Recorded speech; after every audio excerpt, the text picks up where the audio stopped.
Hello, ladies, and welcome. Today we are going to dive into perimenopause and menopause. We hear these terms thrown around a lot, but there's a lot of misinformation and a lot of lack of understanding, honestly, when it comes to women's health and this pivotal time. So we first need to figure out what we mean by these terms so that then we can figure out how in the world our body needs to be supported now.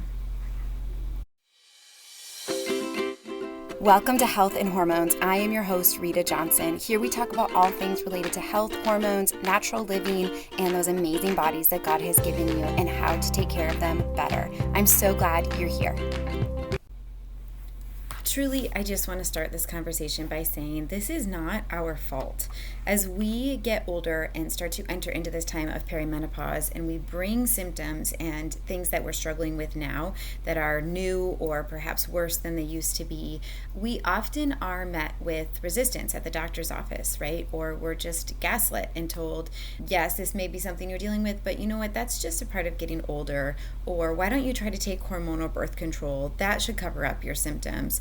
They wouldn't say cover it up because that would be too honest of an answer, right? The reality is, though, that is what they're offering us. They're offering us a Band-Aid solution when what our body really needs is something much deeper, a much more integral support system.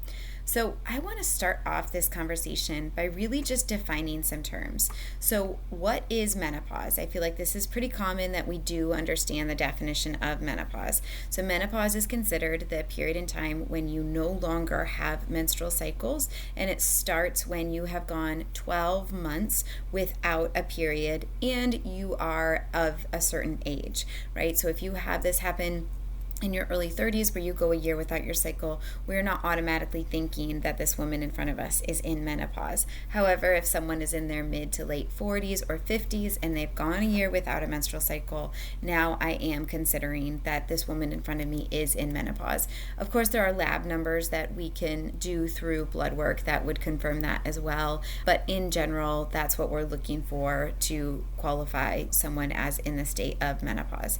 Perimenopause, however, is actually the 10-year period leading up to menopause. And this is where I see a lot of confusion. We talk about perimenopause as if menopause is imminent, but actually it's very common that we start to show symptoms of perimenopause when we are still 10 or so years away from actually no longer cycling. Are you looking to learn more about how you can balance your hormones on your own? Check out my free ebook all about balancing hormones. It is a lot of the things that we really need to be intentional about doing, especially as we find ourselves over 40 and with imbalanced hormones. So a few of the misconceptions that I see in this perimenopause time are, number one, that when our hormones start to shift and change, then we will start to really experience not feeling well or feeling less than ideal or having some of these symptoms that are more common actually in the menopause time. This may happen. This may be frequently occurring things like night sweats and mood swings and hot flashes, that kind of thing, but it doesn't necessarily coincide. They may actually be slightly different symptoms that we're noticing for the first time, or an increase or going back to when you first started cycling. If you had symptoms then of acne or fatigue or bloating or PMS type symptoms prior to your period beginning, these can actually return or get worse at this time. So another misconception about perimenopause is that our fertility is gone.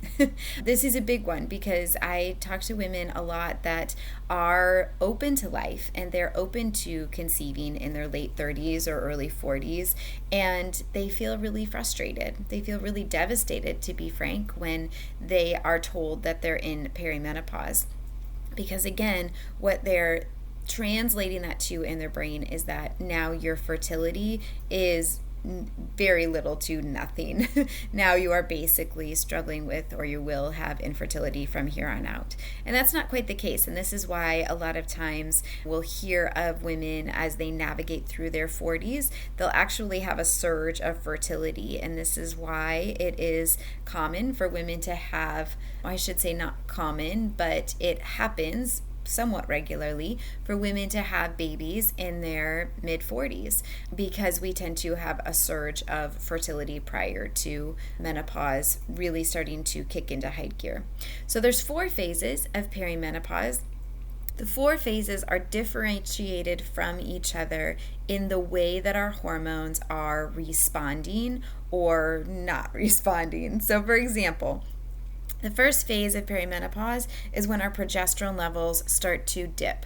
We don't see as high of progesterone levels in our post-peak phase, and that can be a result of beginning this perimenopausal journey. Then later on, we will actually have progesterone and estrogen dipping, which exhibits different symptoms than just progesterone by itself being lower. When should we worry about this perimenopause, menopause time? I would say that this is very similar to when we are having regular, consistent cycles in terms of when should we do something or dive deeper into the fact that something may be wrong. However, when we are entering into this conversation, it's important to always remember that your hormones are not your root cause problem. So in other words, if you are experiencing a lot of moodiness, weight gain, fatigue, and you say, it's just my hormones, and leaving it there, not making changes, not trying to do things differently to listen to what your body is trying to tell you in this season, then this is when we get stuck and oftentimes things start to snowball. So health issues can get worse when this happens. And we also can notice that things that may have been small or insignificant symptoms initially start to get bigger because our body is communicating with us through these signs and symptoms. And if we don't listen to those signs and symptoms, it's going to have to start to yell at you. And if it yells at you, that means oftentimes that we are going to feel a whole lot worse. So look for things that are just frustrating in your day-to-day life. And maybe you're like, Rita, I'm so past that. Then girlfriend, let's get to the bottom of that. Let's see what's going on. If you are noticing yourself on this trajectory of things are just different and I'm not quite sure how to respond to this, then let's talk. We really need to be sure we have somebody in our corner to help us navigate through this perimenopausal time and not let these symptoms fester and become bigger and more difficult, because then it's much more difficult to turn back the clock on what's going on in your body and really start to support it overall.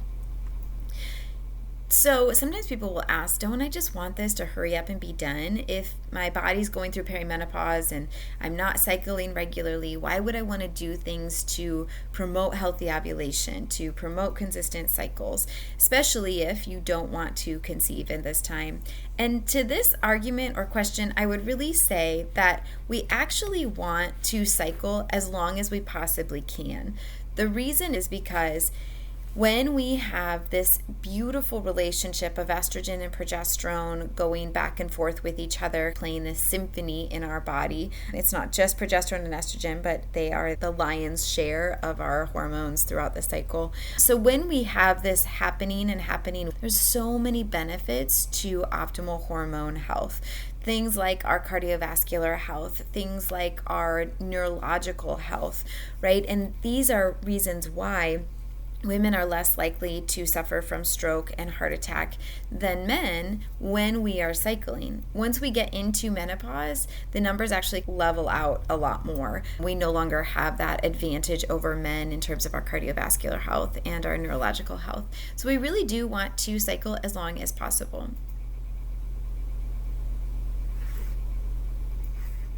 If hormones are not my root cause problem, then what in the world is?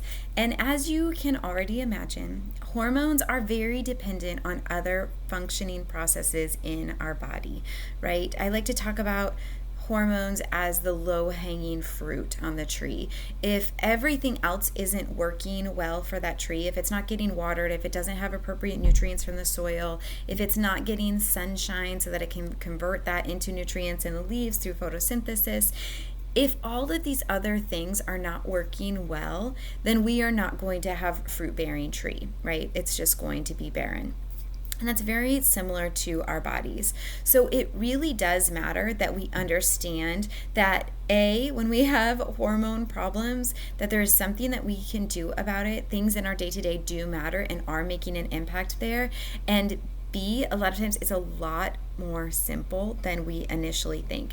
Now, there are situations where it's really complex and there's a whole lot going on, and we really need to we need to take a step back and take a really good picture of what is going on. And we can do that through lab tests. We can do that through functional lab tests. We can do that through really examining signs, symptoms, what you're eating. All of that kind of work is very critical when that's the situation that we're facing.